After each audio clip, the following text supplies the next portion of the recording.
Assalamualaikum warahmatullahi wabarakatuh. Halo semuanya, selamat pagi, selamat siang, selamat sore, dan selamat malam untuk kalian semua. Perkenalkan, nama saya Satya Nurjana, NIM saya 612012300322. Saya dari kelas RA9 Manajemen Universitas Primagraha semester 3. Di sini saya akan memaparkan beberapa materi yang telah saya pelajari dari pertemuan pertama hingga pertemuan terakhir di semester 3 untuk memenuhi ujian akhir semester mata kuliah komunikasi bisnis. Untuk itu tolong disimak ya.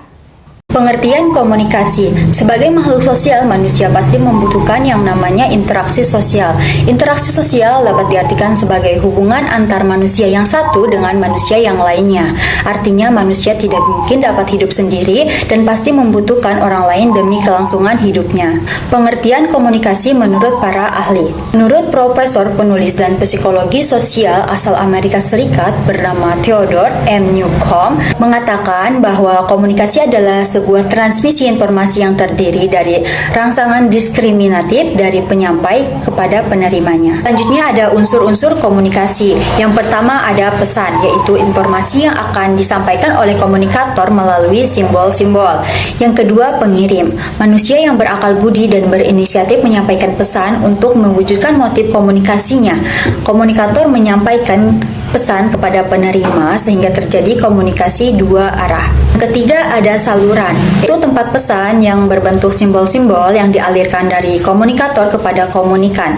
Yang keempat yaitu ada penerima, faktor penting dalam proses komunikasi. Tanpa penerima, proses penyampaian pesan tidak akan berhasil. Yang kelima ada umpan balik, yaitu proses penting bagi komunikator atau pengirim untuk mengetahui pemahaman dan reaksi komunikan atau penerima terkait pesan yang dikirim.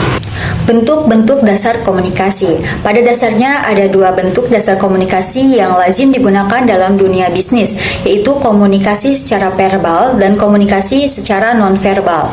Komunikasi verbal merupakan salah satu bentuk komunikasi yang lazim digunakan dalam dunia bisnis untuk menyampaikan pesan-pesan bisnis kepada pihak lain, baik secara tertulis maupun secara lisan. Sedangkan secara non-verbal, seseorang dapat saja mengekspresikan pesan-pesannya. Ekspresi secara nonverbal memiliki suatu keterbatasan dalam mengkomunikasikan suatu pesan kepada pihak lain. Sebagai contoh, jika ingin membahas suatu kejadian masa lalu, ide atau abstraksi, seseorang tidak dapat menggunakan ekspresi wajah atau bahasa tubuh untuk menerangkannya. Bisnis dalam pandangan komunikasi. Dalam sebuah bisnis diperlukan suatu bentuk komunikasi yang baik antar visi. Tujuan komunikasi bisnis pada umumnya adalah agar tidak terjadi kesalahpahaman antar individu maupun kelompok sehingga dapat memicu kesalahan dan terjadi masalah. Komunikasi bisnis merupakan pertukaran ide, gagasan, informasi, instruksi, opini, dan lain sebagainya, di mana penyampaiannya dapat secara personal maupun non-personal melalui simbol, lambang, ataupun sinyal agar target bisnis bisa tercapai. Dengan adanya komunikasi bisnis tercapai berbagai tujuan. Tujuan komunikasi. Tujuan komunikasi bisnis secara umum dibagi menjadi 3 macam, yaitu yang pertama memberikan informasi. Tujuan pertama komunikasi bisnis adalah memberikan informasi kepada pelanggan atau rekan bisnis. Untuk pelanggan, informasi juga merupakan promo, diskon, produk baru, atau perubahan jam operasional. Untuk rekan bisnis, informasi dapat mencakup perjanjian kerjasama, perkembangan bisnis, atau peraturan perusahaan. Yang kedua yaitu melakukan persuasi. Tujuan yang kedua komunikasi bisnis adalah memberikan persuasi, yaitu mempengaruhi pihak lain agar setuju dengan pilihan yang ditawarkan, misalnya saat konfirmasi atau negosiasi dengan pelanggan. Yang ketiga, melakukan kolaborasi. Tujuan yang terakhir adalah kolaborasi, yaitu bekerja sama dengan individu, kelompok, atau organisasi lain, misalnya melalui telepon, melalui email, atau pesan singkat. Contohnya, berkolaborasi dengan perusahaan pengirim atau memperluas jangkauan produk. Umpan balik dan bentuknya. Yang pertama, umpan balik tidak langsung adalah respon yang tidak langsung datang dari penerima ataupun sumber. Penerima dapat menerima pesan dan menjadi sumber respon. tapi mereka mungkin tidak mengkomunikasikannya secara langsung kepada Anda, penulisnya. Yang kedua yaitu umpan balik secara langsung, adalah respon yang datang dari penerima. Umpan balik langsung dapat berupa verbal dan non-verbal, dan dapat melibatkan tanda, simbol, kata, atau suara yang tidak jelas atau sulit dipahami. External feedbacks yaitu respon dari penerima yang menjadi sumber informasi dengan memperhatikan saluran komunikasi dan aspek nonverbal seperti waktu. Yang keempat ada internal feedbacks. Biasanya kita menganggap umpan balik hanya datang dari orang lain, tapi umpan balik internal dapat datang dari diri kita sendiri. Umpan balik ini dihasilkan oleh sumber sebagai respon terhadap pesan dan sumber yang sama. Yang kelima, inferential feedbacks, yaitu komunikator menyimpulkan sendiri saat berkomunikasi meskipun secara tidak langsung. Yang keenam ada gyro feedbacks, yaitu ketika komunikator sedang berbicara, komunikan memberikan reaksi yang tidak jelas seperti tertawa walaupun tidak lucu. Yang ketujuh ada positive feedback, yaitu seorang manajer marketing yang memberikan feedback pada para stafnya khusus dalam hal kinerja yang jauh dari target utama. Kedelapan, negative feedback, yaitu komunikasi tidak peduli pada apa yang disampaikan oleh komunikator, bersikap tidak acuh dan memotong pembicaraan tidak sopan. Kesalahpahaman komunikasi. Komunikasi merupakan kebutuhan dalam kehidupan sehari-hari, baik formal maupun informal, dan bergantung pada situasi seperti waktu, tempat, dan pihak yang terlibat. Namun, seiring terjadinya perbedaan dalam memahami dan menafsirkan pesan, baik dari pihak komunikator maupun komunikan, yang mengakibatkan kesalahpahaman dalam komunikasi. Contoh kesalahpahaman dalam komunikasi. Yang pertama, masalah dalam penyampaian pesan, yaitu masalah komunikasi yang sering disebabkan oleh gangguan dalam penyampaian pesan dari pengirim kepada penerima, seperti sambungan kabel yang buruk, kualitas suara yang rendah, atau salinan surat yang tidak terbaca. Yang kedua adalah masalah dalam mengembangkan pesan. Sumber masalah dalam mengembangkan pesan mencakup keraguan tentang isi pesan, ketidakbiasaan dengan situasi atau audiens, pertentangan emosional, dan kualitas mengekspresikan ide. Yang ketiga, masalah dalam menerima pesan. Gangguan dalam menerima pesan dapat disebabkan oleh persaingan antara penglihatan dan suara, kursi yang tidak nyaman, pencahayaan yang buruk, dan faktor lain mengganggu konsentrasi. Yang keempat, masalah dalam menafsirkan pesan. Masalah utama dalam penafsiran pesan oleh penerima, di mana perbedaan latar belakang, perbendaharaan bahasa, dan emosi dapat menyebabkan kesalahpahaman antara pengirim dan penerima. Memperbaiki komunikasi dalam organisasi. Memperbaiki komunikasi dalam organisasi. Komunikasi merupakan suatu hal yang penting dalam suatu organisasi. Melalui komunikasi yang baik, suatu organisasi dapat memperoleh informasi-informasi yang dibutuhkan dalam mengambil suatu keputusan dan arah suatu perusahaan. Apalagi pada saat sekarang ini, untuk tetap bertahan hidup dalam persaingan yang makin kompetitif, suatu organisasi, baik organisasi bisnis maupun organisasi non-bisnis, dituntut untuk memiliki SDM yang kompeten.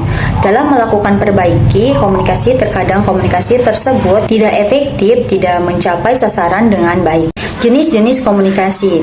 Jenis-jenis komunikasi terbagi menjadi 5, yaitu berdasarkan maksud dan tujuan, yang kedua berdasarkan penyampaian, yang ketiga berdasarkan kelangsungannya, yang keempat berdasarkan ruang lingkup, dan yang kelima berdasarkan perilaku. Komunikasi berdasarkan penyampaiannya yaitu yang pertama komunikasi verbal atau secara lisan yang terjadi secara langsung serta tidak dibatasi oleh jarak, di mana kedua belah pihak dapat bertatap muka, contohnya dialog dua orang secara langsung. Yang kedua yaitu komunikasi nonverbal atau tertulis, naskah yang biasanya digunakan untuk menyampaikan kabar yang bersikap kompleks, gambar dan foto akibat tidak bisa dilukiskan dengan kata-kata atau kalimat. Komunikasi berdasarkan perilaku. Yang pertama komunikasi formal, yaitu komunikasi yang terjadi di antara organisasi suatu perusahaan yang tata caranya sudah diatur dalam struktur organisasi, contohnya seminar. Yang kedua komunikasi informal, yaitu komunikasi yang terjadi pada sebuah organisasi atau perusahaan yang tidak ditentukan dalam struktur organisasi serta tidak mendapat kesaksian secara resmi, contohnya kabar burung, desas-desus, dan sebagainya.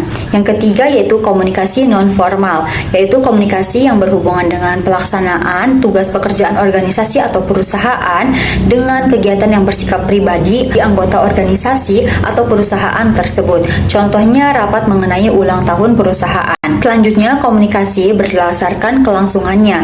Yang pertama ada komunikasi langsung, yaitu proses komunikasi dilakukan secara langsung tanpa bantuan perantara orang ketiga maupun media komunikasi yang ada dan tidak dibatasi oleh adanya jarak. Contohnya percakapan tatap muka di mana dua orang berbincang secara langsung di kafe atau ruang kerja.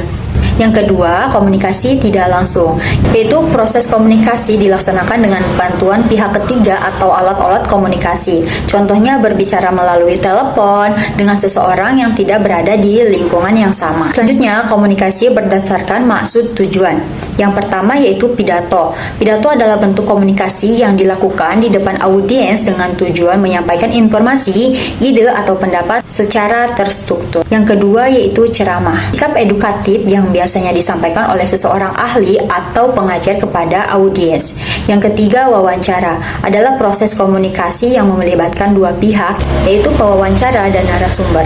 Yang keempat, diskusi adalah bentuk komunikasi yang melibatkan pertukaran ide dan pendapat antara dua orang atau lebih. Yang keempat, diskusi yaitu bentuk komunikasi yang melibatkan pertukaran ide dan pendapat antara dua orang atau lebih. Yang kelima, negosiasi adalah proses komunikasi yang dilakukan untuk mencapai kesepakatan antara dua pihak atau lebih dengan tujuan untuk menemukan titik temu yang saling menguntungkan bagi semua pihak yang terlibat.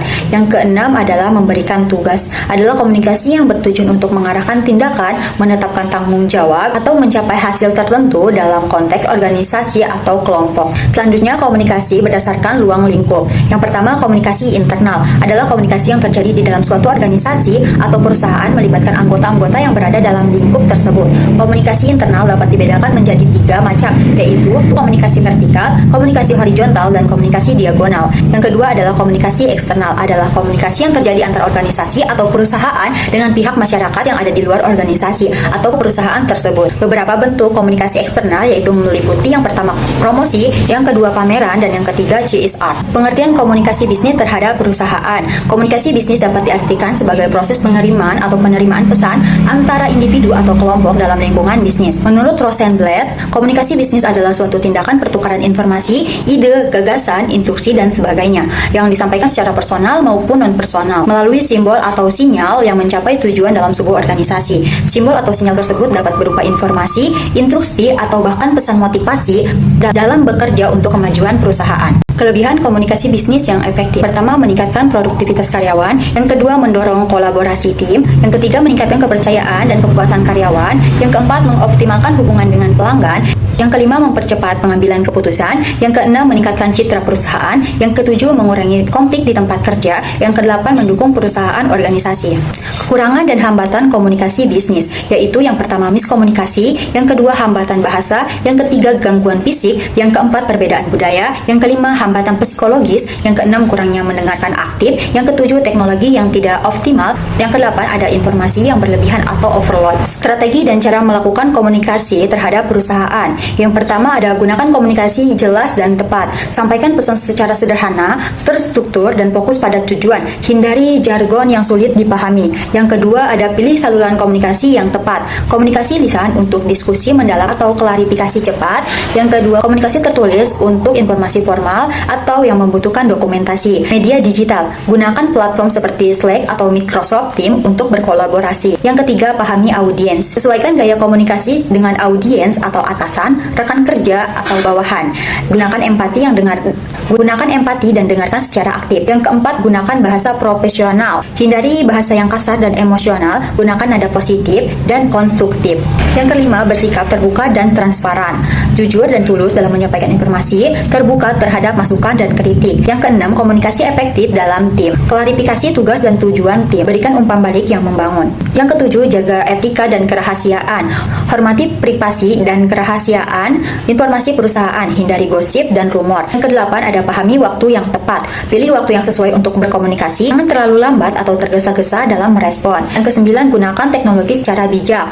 Memanfaatkan alat komunikasi modern, namun pastikan pesan jelas untuk menghindari kesalahpahaman. Yang kesepuluh, ada evaluasi dan tingkatkan keterampilan. Lakukan refleksi diri, ikuti pelatihan, dan terbuka terhadap umpan balik untuk memperbaiki komunikasi. Pendekatan ini membantu menciptakan komunikasi yang efektif, memperkuat hubungan kerja, dan mendukung keberhasilan perusahaan. Selanjutnya, pengertian Pengertian budaya. Budaya adalah konsep yang kompleks yang mencakup berbagai aspek kehidupan, termasuk cara hidup, pengetahuan, kepercayaan, adat, istiadat, norma, serta nilai-nilai yang dianut oleh sekelompok orang dalam suatu masyarakat. Secara umum, budaya dapat didefinisikan sebagai pola perilaku, kebiasaan, dan interaksi sosial yang berkembang dan berakar dalam kehidupan masyarakat yang terus-menerus diwariskan dari generasi ke generasi melalui proses sosialisasi, pendidikan, dan pengalaman kolektif. Menurut para ahli, Edward Barnett Taylor mendefinisikan budaya sebagai sistem kompleks yang mencakup pengetahuan, kepercayaan, kesenian, moral, hukum, adat istiadat, dan kemampuan yang diperoleh oleh manusia sebagai anggota masyarakat. Yang kedua, menurut Cohen Jaraningrat, yaitu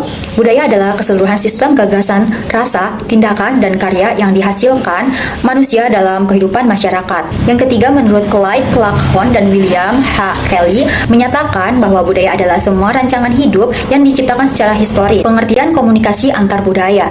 Komunikasi antar budaya adalah proses interaksi, pertukaran informasi, dan pemahaman yang terjadi antara individu atau kelompok yang berasal dari latar belakang budaya yang berbeda. Alasan mempelajari komunikasi antar budaya. Yang pertama, pengertian dan toleransi. Mempelajari komunikasi antar budaya membantu individu memahami dan menghargai perbedaan budaya. Yang kedua, adaptasi dalam lingkungan multikultural, yaitu dalam dunia yang semakin terhubung, kemampuan untuk beradaptasi dengan norma dan nilai budaya lain dengan krusial. Yang ketiga, pencegahan konflik. Komunikasi antar budaya yang efektif dapat mencegah terjadinya konflik.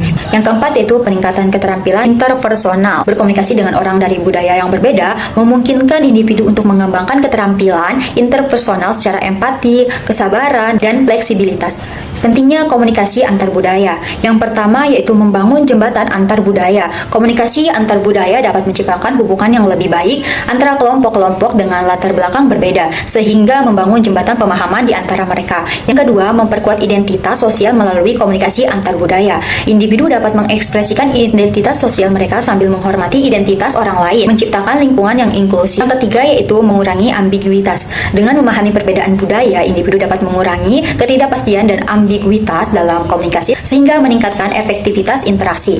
Yang keempat yaitu meningkatkan kualitas hidup. Pemahaman yang lebih baik tentang berbagai budaya dapat meningkatkan kualitas hidup individu dengan memperluas jaringan sosial dan menciptakan peluang baru dalam karir. Hambatan komunikasi antar budaya. Yang pertama ada perbedaan bahasa. Salah satu hambatan paling signifikan adalah perbedaan bahasa. Ketika komunikator berasal dari budaya yang berbeda dan menggunakan bahasa yang berbeda pula, kesalahpahaman dapat terjadi akibat perbedaan pemahaman, kosakata, pengucapan, atau tata bahasa. Kedua yaitu hambatan semantik. Hambatan ini terjadi ketika kata-kata yang sama memiliki makna yang berbeda dalam konteks budaya yang berbeda. Yang ketiga yaitu perbedaan konotasi.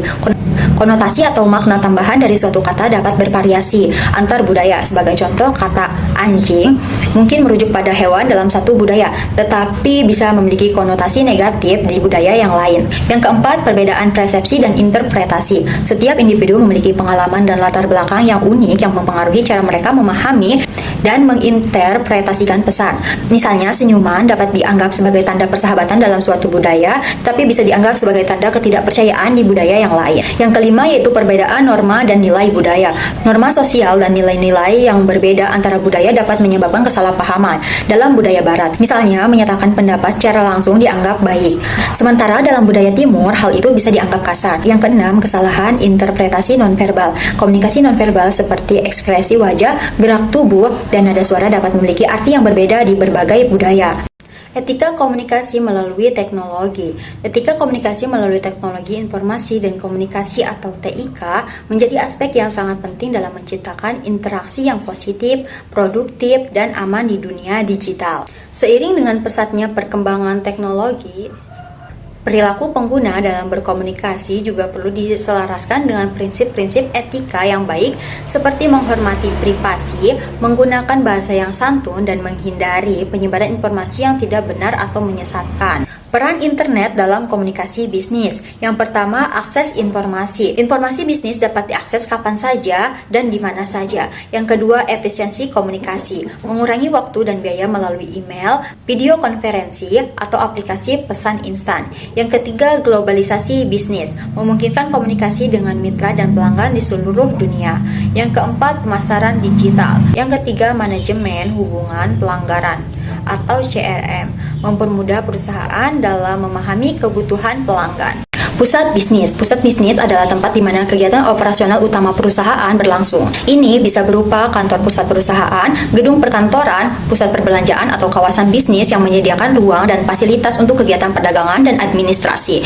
Di dalam pusat bisnis, berbagai bentuk komunikasi terjadi untuk mendukung kelancaran operasional perusahaan. Secara umum, pusat bisnis bisa dibagi menjadi dua kategori, yaitu yang pertama, pusat bisnis fisik. Pusat bisnis fisik merujuk pada lokasi geografis di mana perusahaan beroperasi. Ini mencakup kantor pusat, toko, atau kawasan industri. Yang kedua yaitu pusat bisnis virtual. Seiring berkembangnya teknologi informasi, pusat bisnis juga dapat merujuk pada ruang virtual, yaitu ruang digital tempat perusahaan menjalankan sebagian besar aktivitas bisnisnya. Pembagian surat. Surat dalam komunikasi bisnis adalah alat komunikasi tertulis yang digunakan oleh organisasi, instansi, atau individu untuk menyampaikan pesan atau informasi yang berkaitan dengan aktivitas bisnis. Bentuk-bentuk surat bisnis. Surat bisnis memiliki beberapa bentuk yang disesuaikan dengan kebutuhan komunikasi. Yang pertama, bentuk lurus penuh atau full box style. Semua bagian surat, termasuk alamat, tanggal, salam pembuka, isi, dan tanda tangan, ditempatkan di sisi kiri halaman. Yang kedua, bentuk lurus atau block style. Hampir sama dengan bentuk lurus penuh, tapi tanggal dan tanda tangan ditempatkan di sisi kanan halaman. Yang ketiga yaitu bentuk setengah lurus atau semi block style. Bagian salam penutup dan tanda tangan diletakkan di bagian tengah halaman.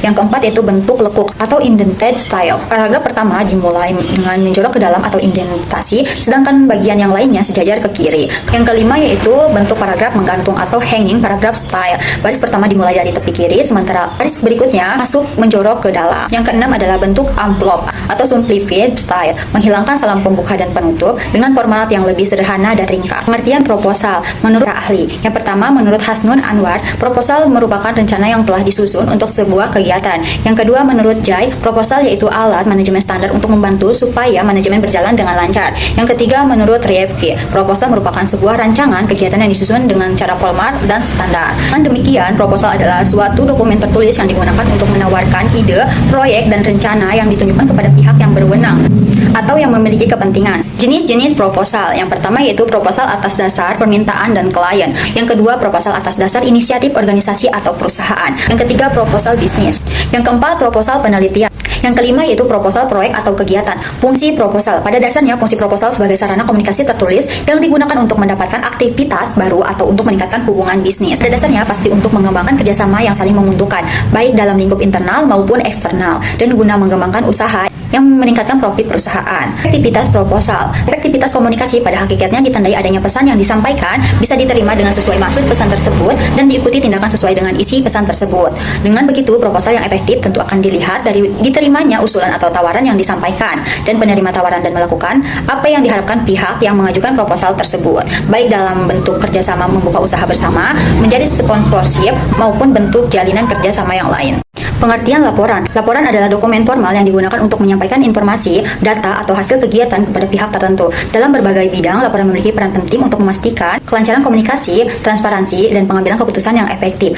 Fungsi laporan. Yang pertama, fungsi informasi, yaitu laporan menyampaikan informasi relevan dan akurat untuk mendukung pemahaman dan keputusan seperti keuangan, pendidikan, dan penelitian. Yang kedua yaitu fungsi dokumentasi, sebagai catatan permanen untuk arsip, audit, dan sejarah organisasi. Yang ketiga yaitu fungsi pengambilan keputusan, menjadi dasar keputusan berbasis data dalam bisnis, pemerintahan, dan operasional. Yang keempat, fungsi kontrol dan evaluasi, digunakan untuk mengukur kinerja dan mengevaluasi pencapaian tujuan.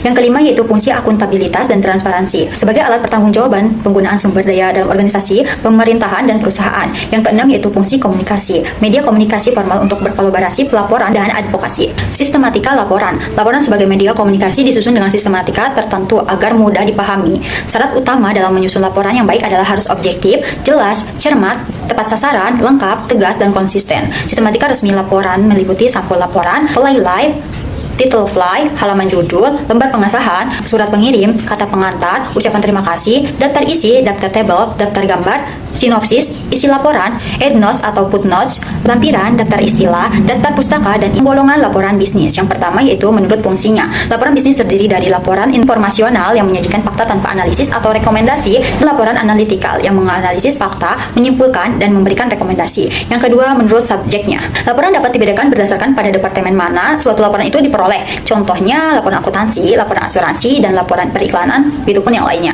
Yang ketiga yaitu menurut formalitasnya. Laporan dibedakan menjadi laporan formal yang panjangnya lebih dari 10 halaman dan membahas masalah kompleks, serta laporan non-formal yang disingkat, hanya terdiri dari pendahuluan, isi, dan penutup. Yang keempat yaitu menurut keasliannya. Laporan dibedakan menjadi laporan otoritas yang dibuat atas permintaan atau kuasa orang lain, laporan sukarela yang dibuat atas inisiatif sendiri, laporan swasta yang dibuat oleh perusahaan swasta, dan laporan publik yang dibuat oleh lembaga pemerintah. Teknologi dalam komunikasi bisnis. Dalam fungsi komunikasi ada beberapa fungsi pokok utama di dalam sebuah kelompok maupun organisasi, yaitu pengendalian, motivasi, pernyataan emosional, dan informasi. Teknologi komunikasi lisan. Teknologi komunikasi lisan merujuk pada penggunaan alat dan metode untuk menyampaikan pesan secara lisan, baik secara langsung ataupun melalui media. Komunikasi lisan digunakan dengan mengucapkan kata-kata kepada lawan bicara dan dapat dilakukan secara tatap muka atau melalui perangkat seperti telepon atau video conference. Ciri-ciri komunikasi lisan yaitu individu ke individu, individu ke kelompok, golongan ke perorangan, golongan ke golongan yang lain. Pengaruh teknologi terhadap komunikasi. Yang pertama yaitu mendorong pencapaian tujuan bisnis. Lewat komunikasi bisnis yang efektif, seluruh karyawan akan menjadi lebih fokus pada bekerja sehingga produktivitasnya. Hal ini dikarenakan proses penyampaian informasi internal maupun eksternal bisnis yang jelas. Dengan begitu, tidak ada informasi yang kedua yaitu membantu meningkatkan pelanggan. Tak perlu diragukan lagi bahwa pelanggan memainkan peran yang luar biasa penting bagi setiap bisnis. Yang ketiga, mendorong partnership dalam bisnis. Era sekarang penting bagi bisnis untuk bisa berkolaborasi dengan para pengguna usaha lain, seperti supplier atau pensimpulan dari beberapa materi yang telah dibahas, yaitu komunikasi bisnis adalah proses pertukaran informasi yang melibatkan interaksi antara pelaku bisnis, baik secara internal maupun eksternal, untuk mencapai efektivitas dan efisiensi operasional. Dalam dunia bisnis, komunikasi yang efektif mempermudah penyampaian informasi, memperkuat kerjasama, dan menciptakan hubungan harmonis antara karyawan, manajemen, pelanggan, serta mitra bisnis. Jenis-jenis komunikasi seperti komunikasi antar budaya, internal, eksternal, memiliki peran penting dalam mengatasi hambatan seperti perbedaan budaya, stereotip, atau gangguan teknis yang dapat mempengaruhi efektivitas. Pemanfaatan teknologi informasi juga memberikan dampak signifikan dalam mempercepat pengambilan keputusan dan memperluas jangkauan pasar, meskipun tetap harus mempertimbangkan etika komunikasi seperti transparansi dan perlindungan data pribadi. Komunikasi yang persuasif dan terstruktur seperti dalam penyusunan proposal atau laporan bisnis sangat penting untuk menyampaikan ide, hasil, atau strategi perusahaan secara efektif. Laporan bisnis baik dalam bentuk singkat maupun formal memiliki peran penting dalam pengambilan keputusan dan pemecahan masalah. Selain itu, pusat bisnis dan integrasi teknologi informasi dalam pendidikan serta operasional, organisasi mendukung efisiensi, kolaborasi, dan penyelaraan visi misi serta tujuan strategis perusahaan seperti pertumbuhan pasar, kepuasan pelanggan, dan tanggung jawab sosial. Dalam lingkungan bisnis yang kompleks, komunikasi yang jelas, tepat, dan efisien menjadi kunci utama untuk mencapai keberhasilan operasional dan pengembangan organisasi.